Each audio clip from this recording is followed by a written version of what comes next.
Los, mga pagumangkod o mga kaigagawan, labi na sa mga kaliwatan ni Papa Pedro, sa mga kadakuan sa simbahan nga ni adin hikaron, ato mga lay ministers, ato mga kauban sa Knights of Columbus, sa Couples for Christ, mga opisyalis ato mga barangay sa Uhoy o sa Kasikbit nga mga barangay, mga silingan o kabarintihan, mga suod sa kinabuhi ni Papa.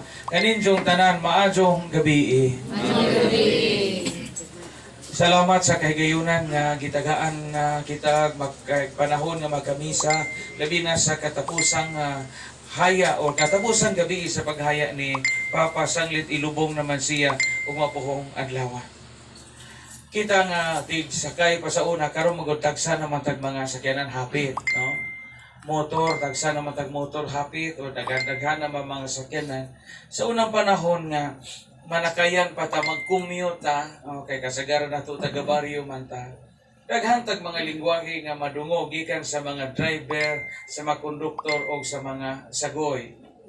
Primero gyud ang usa ka sakyanan nga di pasahero na ginay kaugalingong turno, no?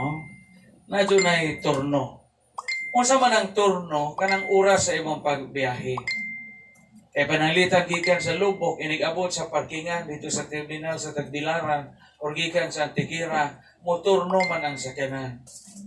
Kung ang imong turno alas 12:30 sa Udto, di ka mo larga o di alas 12:30. Kaya kasabaan man ka. Kasabaan man ka sa gauna nimo o kasabaan po ka sa kasunod nimo.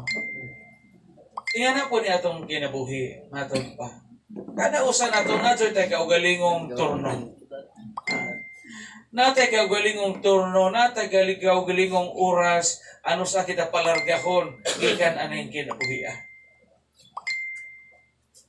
Ang uban po himbarok, no, kasabot.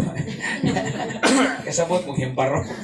Kanang himbarok, di pa isang oras na mo ilog o sibat. Aron mamunit o pasiro. Na may po mga tao himbarok kato mga nagihikog. Kana naghihiko katong hiinom og tayudan, hiinom hing ambak og pangpang hing nagahigot sa liog, katong gahunos itaw sa ilang kinabuhi mo to himparok ani kinabuhi. Pero ang Ginoo gyud nagpahinumdom nato nga tagaan ta niya kada usa nato gitagaan tag turno. Kada usa gitagaan tag turno. Unya sa panahon nga di pa atong turno, di kita sa kalibutan. No? Galawan-lawan ta, galibot-libot ta, naningkakay ta, nanarbaho ta, nanginabuhi ta, nanimpad kita, malipay ta, masakitan, mahiubos, masilo, nanatanan, samtang wapa ang atong turno. No? Gadigamo ta, galigis, namuwak og lubi, ijawat makakaon, daghan tag mga gibambuhan, samtang wa pa moabot ang atong turno. Og mao kini ang gitawag og yutan-on nato nga kinabuhi. So kamo nagilingkod diha, salamat kay wa pa inyong turno. Wa pa inyong turno. Ang ato giling hunahon kanunay nga naatay ka ugalingong turno kay palargahon majud ta. Di man mahimo ganang adlaw mahibilin ta diha sa terminal. Palargahon jud ta natay ka ugalingong oras ano sa kita pagikanon. Si Papa nakaabot na sa iyang turno a very ripe old age, 89 years old. This is more than a blessing. Sabi ni Saya pa sa lengguwahe sa mga magbabalag, gitawag kini hinog nga panuigon.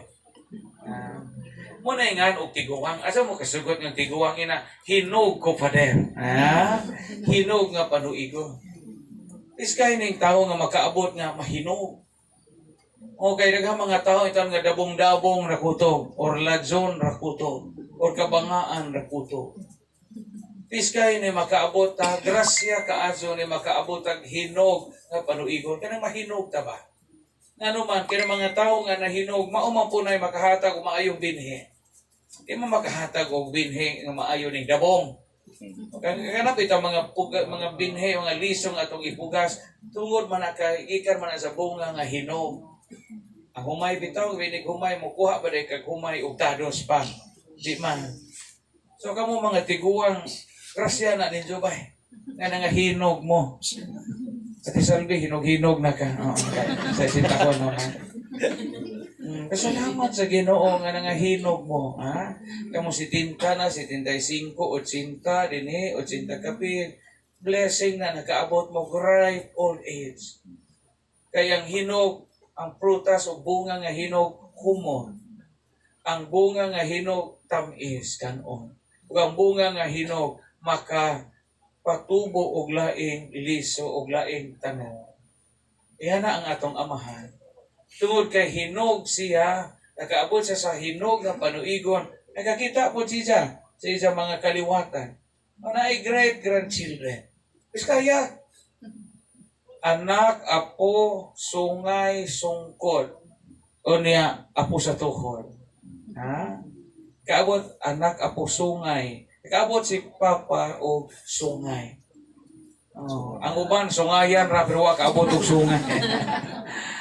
So there are blessings nga gihatag sa Ginoo nato nga wa pod ma-enjoy sa uban. But ang ato gyung hunahunahon nga kitang tanan na panalanginan. Ana panalanginan. Og ang atong misa karon dili na ni misa nga misa alang sa kamatayon ni Papa. This is also a Thanksgiving Mass. Thanksgiving for the great life that He was able to live. Thanksgiving to the Lord for allowing our beloved Father Pedro to reach ripe old age. And this is also a thanksgiving to the Lord nga nahimo siyang tipik o kabahin sa inyo o ato nga kinabuhi. O nga nang tungura, nining tungura, atong hatagan si Papa sa usa ka masipang pakpak. Ato sa pasalamatan nga nahimo siyang amahan o naligi sa inyong pamilya. Hinaot nga mopahuway siyang malinaw. Amen. Amen. Manindo. Ang makagagahom nga amahan atong Dios